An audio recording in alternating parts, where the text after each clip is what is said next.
श्रीमद् भागवतम दशम स्कंद 17वां अध्याय कालिया दमन लीला का वर्णन हम श्रवण कर रहे थे। कल हमने कथा श्रवण करी कि जब परीक्षित जी महाराज जी ने सुखदेव गोस्वामी से प्रश्न किया कि गरुड़ ने कालिया ने ऐसा क्या अपराध किया था गरुड़ जी का जिसके कारण कालिया को रमणकद्वीप छोड़ना पड़ा और आकर के यमुना हृद में वास करना पड़ा, और गरुड़ जी जो है वो यमुना हृद में क्यों नहीं आ सकते थे, यह वाले प्रश्न किए थे।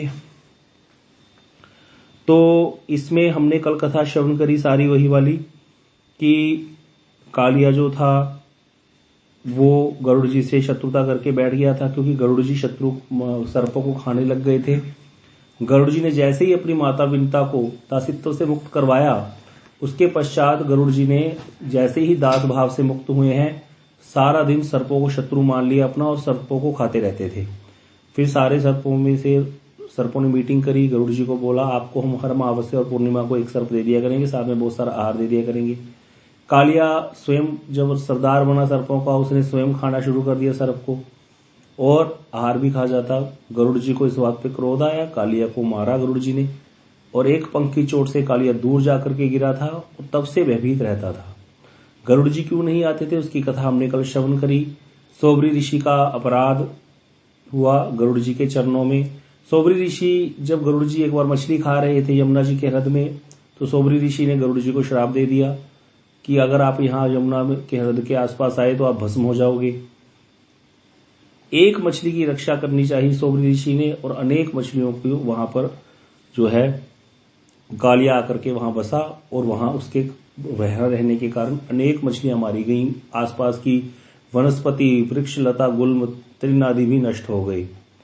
तो यहाँ पर बताया गया बहुत ही अच्छे तरीके से कि अगर कोई व्यक्ति भक्त अपराधी जो होता है उसका अनुगमन करता है, तो ऐसा भक्त अपराधी के अनुगमन करने वाले व्यक्ति का क्या हो जाता है, अमंगल होता है। इसीलिए अपराधी व्यक्ति का संग कभी भी नहीं करना चाहिए। अगर कोई भक्त अपराधी है, कोई वैष्णव अपराधी है और वो क्या करता है, हम पर कृपा करता है, हमारा अनुग्रह करता है, तो उस पर जिस पर वो अनुग्रह करता है उस व्यक्ति का कभी भी मंगल हो नहीं सकता, कभी भी उसका हित नहीं हो सकता, भविष्य में जाकर के उसका अहित ही होता है। इसीलिए वैष्णव अपराधी व्यक्ति से बहुत दूर रहना चाहिए।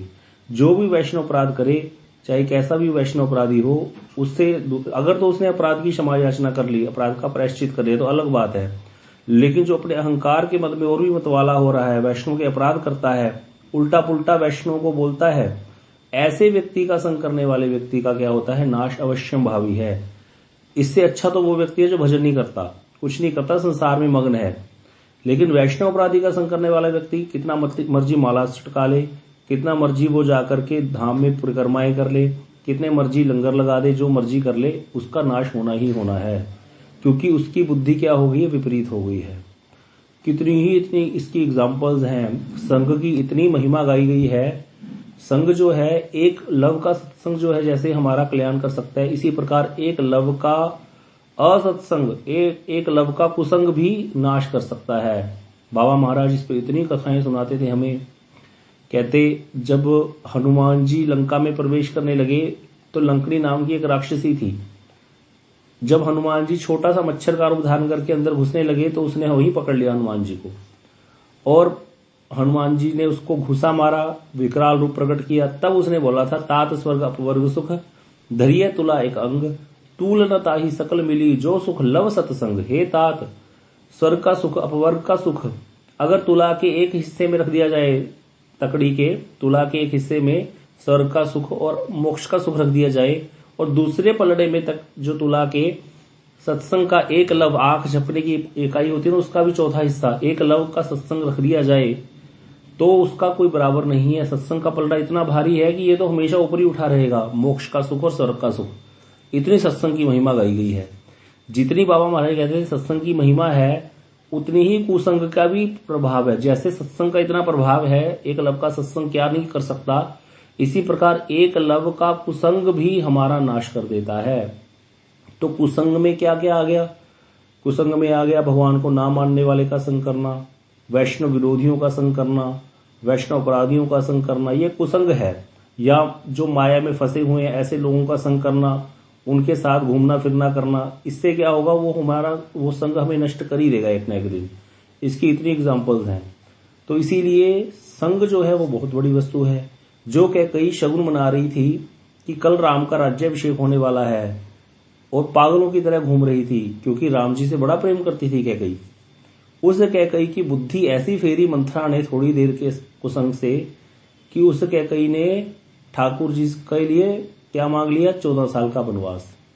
अपने पुत्र भरत के प्रति इतनी उसको मोह डाल दिया मंथरा ने, और ऐसी ऐसी बातें करी हैं, ऐसे ऐसे चरित्र मंथरा ने करे हैं। मंथरा ने एग्जाम्पल दी थी कैकेयी को, कद्रू ने विंता को दुख दिया था और तुमको कौशल्या देगी। यदि तो तुम इनकी दासित्व करोगी, नौकरी इनकी हाँ में आया करोगी, कौशल्या की और राम की, तुम्हारा पुत्र, तब तो तुम लोग रोटी खाने को तुमको मिलेगी, नहीं तो तुमको कुछ नहीं मिलेगा, तुमको जेल में डाल दिया जाएगा। ऐसी ऐसी बातें करी कि कई बिल्कुल क्या हो गई, हतप्रभ हो गई। उसको लगा कि मैं तो गई। तो सत्संग जैसे कल्याण करता है, कुसंग वैसे ही अकल्याण कर देता है। इसीलिए कुसंग से बचना ज्यादा जरूरी है, सत्संग मिले ना मिले। तो इसीलिए गुरुदेव कहते थे, भाई असली घी खाने चले हो, डालडा की पहचान भी होनी चाहिए। डालडा घी जो होता है ना नकली, वो जो देसी घी होता है शुद्ध, उसका जो खुशबू है वो आजकल तो ऐसे सेंट्स आ गए हैं कि डालडा में ज्यादा खुशबू आ जाए।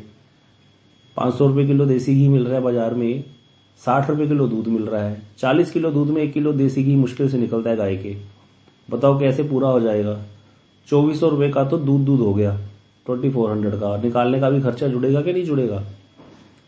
तो इसीलिए जो नकली घी है उसकी भी पहचान हमको होनी चाहिए। अगर नकली घी की पहचान नहीं है, असली घी के चक्कर में पड़े हुए हैं, सिर्फ असली घी की महिमा सुनते रहते हैं, नकली की पहचान पता नहीं, तो कहीं कभी आगे नहीं बढ़ पाएंगे। तो सोबरी ऋषि जो हैं उन्होंने वैष्णव अपराध कर दिया गरुड़ जी के चरणों में। क्यों? गरुड़ जी का तो आहार है मछली, जो जिस वेश में है, जिस उस रूप में, वही उसी को ग्रहण करेगा। तो वो तो पक्षी हैं गरुड़ जी, उनका आहार मछली, वो तो खाएंगे ही।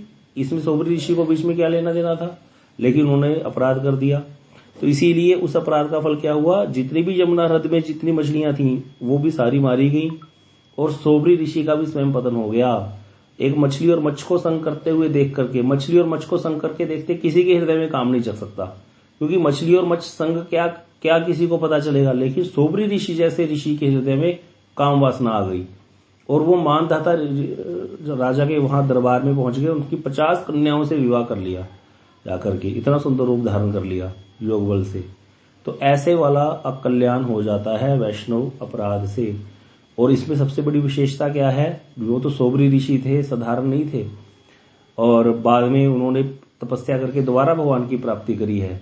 लेकिन कोई व्यक्ति वैष्णव अपराध करेगा और बाद में जाकर के क्या करेगा, उसको संसार के भोग मिलने शुरू हो जाएंगे, तो किसी व्यक्ति को समझ में आएगी भी कभी कि उससे वैष्णव अपराध हो गया है, क्योंकि संसार में उसकी वाहवाही और बढ़ जाएगी, उसके पास धन संपत्ति आ जाएगी, उसको पता ही नहीं चलेगा। तो यही सबसे बड़ा सूक्ष्म यहाँ पर विचार है कि यही नहीं पता चलता अपराध हुआ कहाँ है। क्योंकि अपराध हुआ है वैष्णव अपराध, इसका मापदंड क्या है, कोई बता सकता है? हमसे अपराध हो गया है किसी व्यक्ति से, ये कैसे पता चलेगा? क्योंकि संसार की चीजें तो मिल रही हैं, उसको बढ़िया और ज्यादा मिलेगी। हाँ जी, राधा रमन प्रभु आप बताओ। भक्ति में बढ़ोतरी नहीं होगी प्रभु जी। हाँ, भक्ति आ जाएगी उसमें। भक्ति में क्या हो जाएगा, भक्ति में माला करने का मन नहीं करेगा, माला करेगा भी तो संख्या पूरी करेगा। और जैसे शुरू में जाता है ना व्यक्ति, तो भजन में आता है तो क्या एक उल्लास सा होता है, वो उल्लास चला जाएगा। ब्रज में एक संत भजन करते हैं बरसाना में, विनोद बाबा। श्री विनोद बाबा जी से एक बार किसी ने आकर प्रश्न किया था ये कि जब मैं पहले वृंदावन आता था तो मुझे बड़ा ही आनंद आता था, मैं आता कैसे गलियों में घूमता रहता अकेला ही, और क्या क्या मुझे करना अच्छा लगता था, घूमता रहता नंगे पांव, कहीं चले गए, कभी कहीं चले गए। और जैसे ही मैं यहाँ पर आने लग गया ज्यादा, और मैं वैष्णव के बीच में रहने लग गया, मेरा हरि नाम हो गया, मेरी दीक्षा हो गई, और अब मैं आगे बढ़ गया, मतलब भक्ति में तो देखा जाए आगे बढ़ रहा है व्यक्ति। लेकिन अब क्या हो गया, जब मैं यहीं रहने लग गया आके, तो मेरा अभी ऐसे वाला उल्लास होता ही नहीं, मुझे किसी वैष्णव को देख करके मन में होता ही नहीं मैं इनका संग करूं, या इनसे कुछ पूछूं, या इनसे कुछ ग्रहण करूं, या और कोई जाकर के धाम के प्रति आकर्षण जो है मेरा वैसा वाला नहीं रहा जैसे पहले था। तो वो फिर, लेकिन ये नहीं है कि मैं अपनी माला नहीं कर रहा, माला तो मैं कर रहा हूं, जो भी है वो मैं कर रहा हूं क्रियाएं, लेकिन वो क्रिया की तरह रह गई है, मेरा अंदर से उल्लास खत्म हो गया है। तो यह भी एक लक्षण है कि भक्ति में उल्लास। तो बाबा ने फिर यहाँ पर ये उत्तर दिया था, एक ग्रंथ लिखा है भक्ति मार्ग की बाधाएं, ऑब्स्टैकल्स इन भक्ति। तो ऑब्स्टैकल्स इन भक्ति में बस यही बताया गया है वैष्णव अपराध, कि हमसे और कुछ नहीं होता। भगवान, बाबा महाराज तो ये बोल देते थे, कोई नहीं बोल सकता ऐसे, बाबा महाराज बोल देते थे कि भगवान वेश्यावृत्ति भी माफ कर देते हैं। अगर कोई वेश्यावृत्ति भी करता है ना आकर के ब्रज में, उसको भी भगवान क्षमा कर देते हैं, कोई बड़ी बात नहीं है। लेकिन वैष्णव अपराध भगवान माफ नहीं करते कभी भी। तो इसीलिए जो ये वैष्णव अपराध है, महाप्रभु जी ने बोला था रूप गोस्वामी जी को, वैष्णव अपराध कहे उठे हाथी माता, कि ये वैष्णव अपराध है, ये पागल हाथी के समान है, जो सूख जाए बेल कट जाए पाता, ऐसे कुछ वो प्यार है बड़ा सुंदर, कि जो बेल, भक्ति लता की जो बेल थी, बीज जो डाला गया था जीव के हृदय में, वो बेल बड़ी, बढ़ते बढ़ते यहाँ से निकल करके वो गोलोक तक चली गई, गोलोक में जाकर के कृष्ण के चरणों से लिपट गई, फिर उस पर प्रेम रूपी फल लगे और साधक उन फलों का आस्वादन करता है। लेकिन अगर उससे हो जाए अपराध तो बीच में बेल कट जाती है, फिर फल भी नहीं लगते, पत्ते भी सूख जाते हैं, सारा कुछ नष्ट हो जाता है। तो लाभ की इच्छा, संसार की लाभ की इच्छा, पूजा प्रतिष्ठा की इच्छा संसारिक, ये सब खरपतवार हैं बोलते हैं। जैसे हम कोई बीज बोता है व्यक्ति खेत में, किसान, तो उसके आसपास खरपतवार उग जाता है। आपने देखा होगा शायद जिन्होंने कभी खेती की है थोड़ी बहुत, घर में हमने मेथी लगाई थी, तो मेथी जैसा ही मेथी के पास एक खरपतवार उग जाता है, वो देखने में मेथी जैसा ही लगता है लेकिन वो जहर होता है। ऐसे धान के पौधे के साथ धान जैसा ही उग जाता है, उसको निकालना पड़ता है, नहीं तो वो क्या करता है, सारा खाद, सारा जो पानी जो दिया जाता है ना खेत में, वो सारा स्वयं ग्रहण करता रहता है और मूल वृक्ष जो है उसको बढ़ने नहीं देता। तो इसीलिए किसान बहुत चतुराई से उसको निकालना पड़ता है, उसको बहुत ध्यान से उसकी जड़ को उखाड़ना पड़ता है किसान को। ऊपर से काटने से फिर हो जाता है।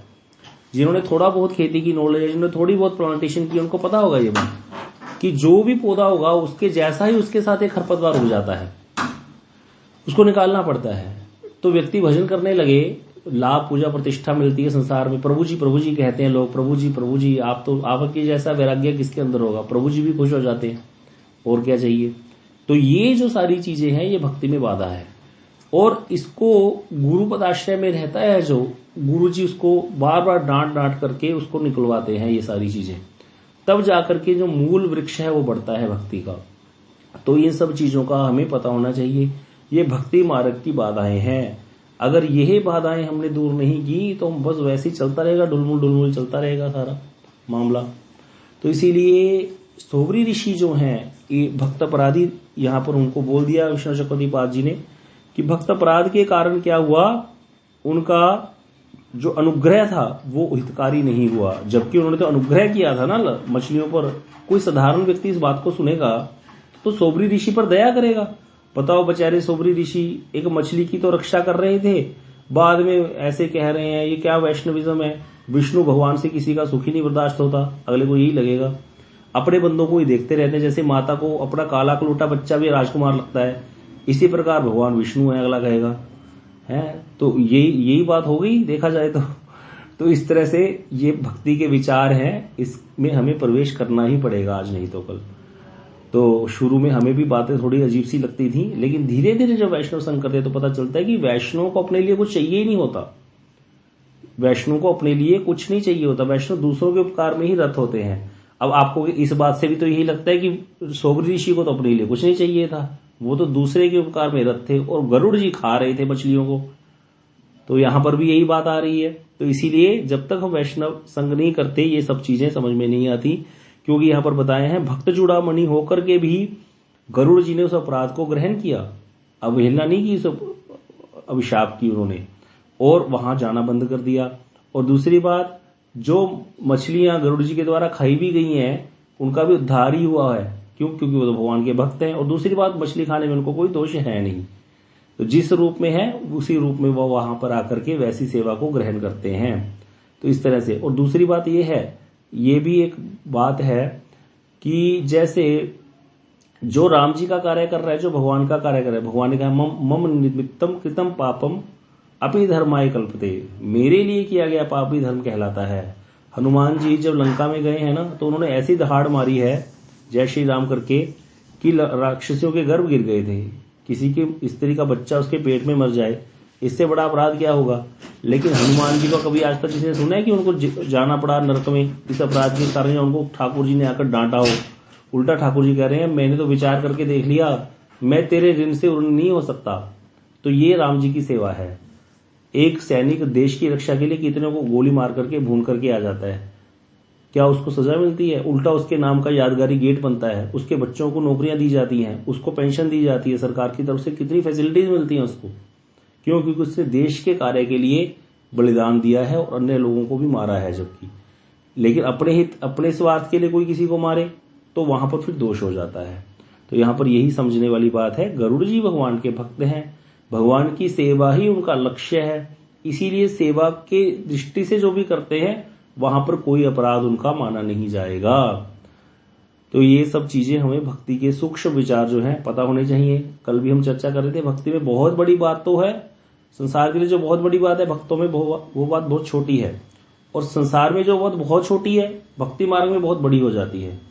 अब किसी की थाली में किसी ने खा लिया, क्या बड़ी बात है। घरों में हम सारा दिन उठा के क्या देखता है कोई, प्लेट उठाई, प्रसाद डाला, खाना डाला, खा लिया। वैष्णव में ऐसे नहीं होता। वैष्णव की अपनी थाली होती है, उसी में खाते हैं, वो उसी में ग्रहण करते हैं, दूसरा कोई उसमें थाली में ग्रहण नहीं करता कभी भी। अब ये कितना सूक्ष्म विचार है, लेकिन संसार के लिए ये कितनी छोटी बात है, और वैष्णव में बहुत बड़ी बात है ये। जैसे बताया था ना कल कि उनका लंगोट पहन लिया अगर देवाचार्य जी ने, साड़ी छोड़ दिया। उन्हीं अगर देवाचार्य जी के शिष्य हुए श्री नाभाजी, नारायण दास जी भक्तमाली, जिन्होंने श्री भक्तमाल की रचना करी। सारे भक्तों के जो अभी आ चुके थे भगवान के भैया छेन जो आ चुके हैं, जो हरी बेन जो आगे आने वाले, उनके चरित्र लिख दिए पहले ही भक्तों के। ऐसी दिव्य दृष्टि प्रदान करी नाभाजी को कि इन्होंने अग्र देवाचार्य जी ने। ये और कोई नहीं है, ये सीता जी की सखी हैं, अग्र सखी। उन्होंने ही अग्र देवाचार्य जी के रूप में चंद्रकला जी जो है, चंद्रकला जी ही सीता जी की जो मुख्य सखी है, जैसे राधा जी की मुख्य सखी ललिता है, सीता जी की मुख्य सखी चंद्रकला है, उन्होंने ही अग्र देवाचार्य जी के रूप में जन्म लिया था, और उनके ही शिष्य हुए नाभाजी महाराज। और उन नाभाजी ने जब भक्तमाल लिख दी, उन नाभाजी के ही एक फिर आगे बाद में एक और संत हुए 100 साल बाद, जिनका नाम था प्रियादास जी महाराज। ये कौन थे? ये गोपाल भट्ट गोस्वामी हुए हमारी गौड़ीय संप्रदाय में, उनके ही शिष्य हुए थे एक, जिनका नाम था प्रियादास जी। ये गौड़ीय थे। प्रियादास जी ने फिर टीका करी है भक्तमाल की, क्योंकि भक्तों के चरित्र कहीं कहीं तो 2-2 लाइन में ही लिखे हुए हैं, तो वो 2 लाइन के चरित्र को उन्होंने पूरा विस्तार से वर्णन किया प्रियादास जी ने, छप्पे के अनुसार बहुत सुंदर अच्छे से वर्णन किया है। तो ऐसा वाला ग्रंथ देने वाले जो अग्र देवाचार्य जी इतनी सी बात से नाराज हो गए थे कि मेरा लंगोट क्यों पहन लिया, उनके गुरु भाई ने बड़े, और छोड़ करके स्थान चले गए थे गलता घाटी, जहां पर गए थे। आज भी वहां बहुत कुछ प्रकट है, वो स्थान भी देखने वाले हैं। तो इस तरह से ये बड़ी सुंदर सुंदर कथाएं चल रही हैं। आज प्रभु जी से बात हुई थी तो उन्होंने कहा प्रभु जी आप जहां जहां गए कुछ उन स्थानों का भी कथा सुनाइए, ताकि हमें भी जो है श्रवण से ही लाभ मिले दर्शन का, क्योंकि भगवान का दर्शन या इन स्थानों के दर्शन कान से ही होते हैं। आंख से दर्शन करने से भी तो दर्शन नहीं होता अगर हमें वहां की कथा नहीं पता।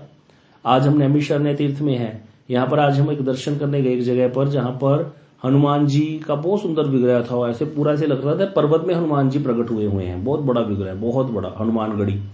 तो हम पहले ऐसे ही दर्शन करके बाहर निकले आए। बाद में बाहर आकर के लोगों से पूछ रहे तो बता नहीं रहे। बाहर आकर के एक जगह कथा पढ़ने को मिली, तो वहां लिखा था कि जब अहिरावण राम और लक्ष्मण जी को उठा करके ले गए थे पाताल में, तो हनुमान जी ने जाकर के अहिरावण का वध किया था, और राम लक्ष्मण को कंधे पर उठा करके बाहर निकले थे पाताल से। तो वही वाला विग्रह वहां पर हनुमान जी, दक्षिण मुखी हनुमान जी जो है विराजमान है। तब जाकर के समझ में आया वो क्या था, इतना बड़ा विकराल रूप में हनुमान जी, और यहाँ पर कंधे पर क्या था। तो जब तक हम कथा नहीं सुनते किसी जगह की, तो हमको पता नहीं चलता कि उस स्थान की क्या महिमा है।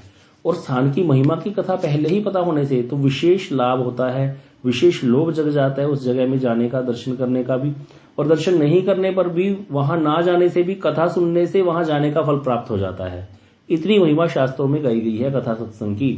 तो इसीलिए बड़ी, आज हम नैमिषारण्य में आपको कुछ कथा सुनाते हैं यहाँ की।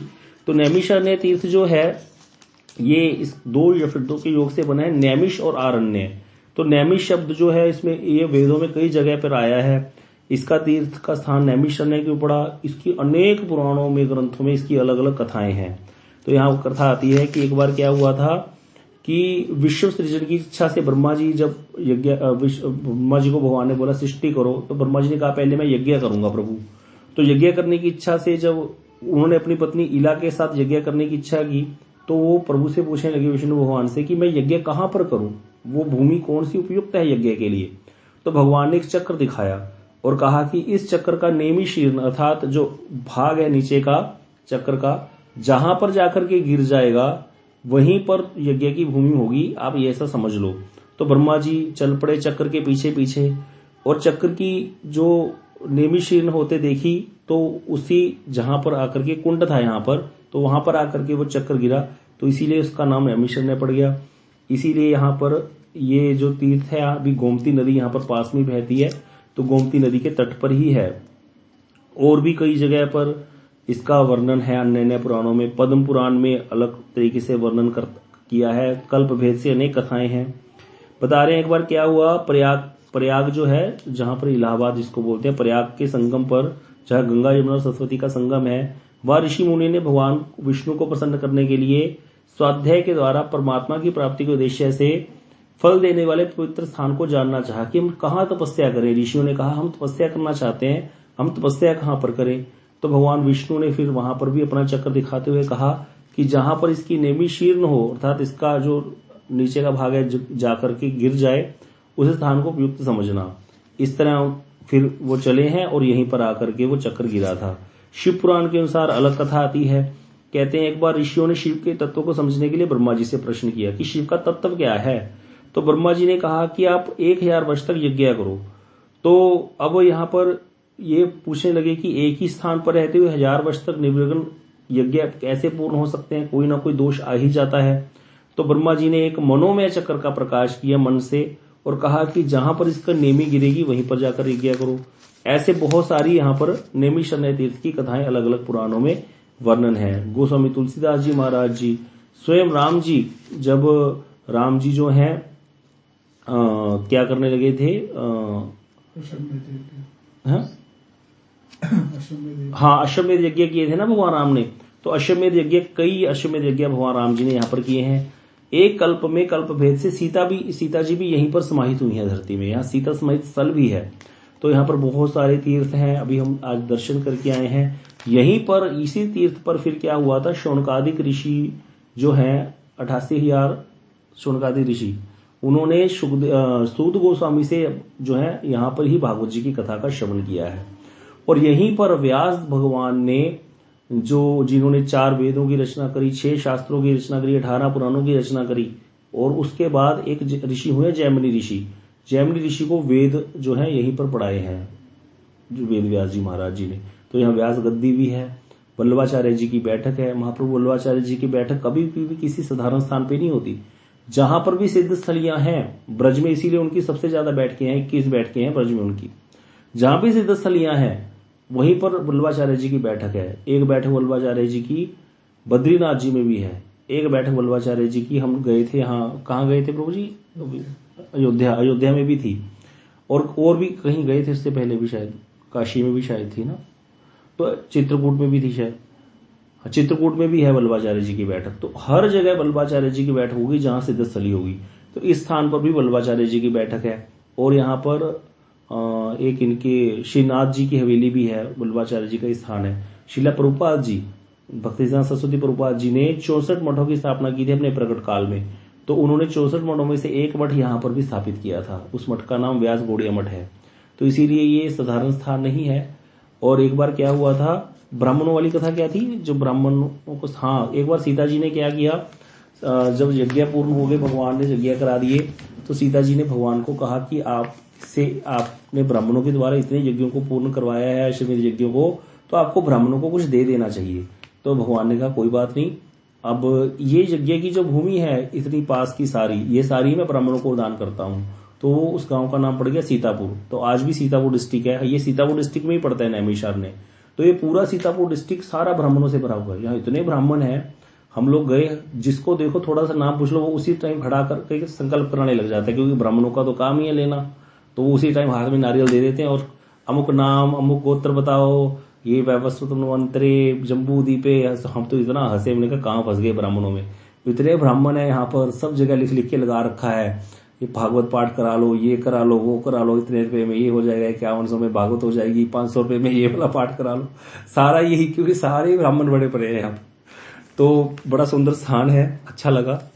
तो यहाँ पर और भी वाल्मीकि जी ने वाल्मीकि जी ने सीता जी और लवकुश जी को और राम जी को यहीं समर्पित किया था, ये भी कथा थी। और यहीं पर फिर सीता जी धरती में समा गई थी। और भी एक कथा आती है, दधीची नाम के एक ऋषि हुए हैं, एक असुर हुए वृत्रासुर।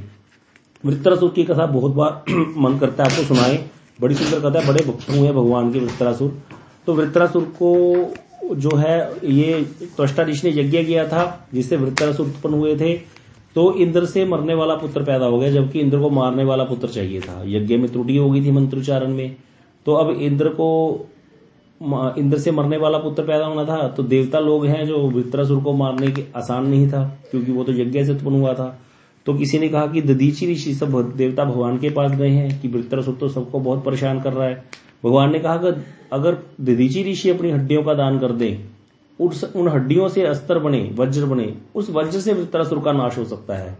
तो देवता जाकर के पहुंचे दधीची ऋषि के पास। दधीची ऋषि ने जो है देवताओं को अपने शरीर को दे दिया, परोपकार के लिए शरीर त्याग कर दिया। उनकी हड्डियों से अस्त्र बना, जिससे वृत्रासुर का वध हुआ। तो वो दधीची ऋषि जहां पर उन्होंने हड्डियां दी थी अपनी, वो भी यहीं पर है, पास में ही 12 किलोमीटर है, कल हम जाएंगे, जहां पर दधीची ऋषि ने इनको अपनी अस्थियां दे दी थी, देवताओं को अपना शरीर त्याग कर दिया था परोपकार के लिए। और फिर क्या हुआ था, उनकी पत्नी भी सती हो गई थी।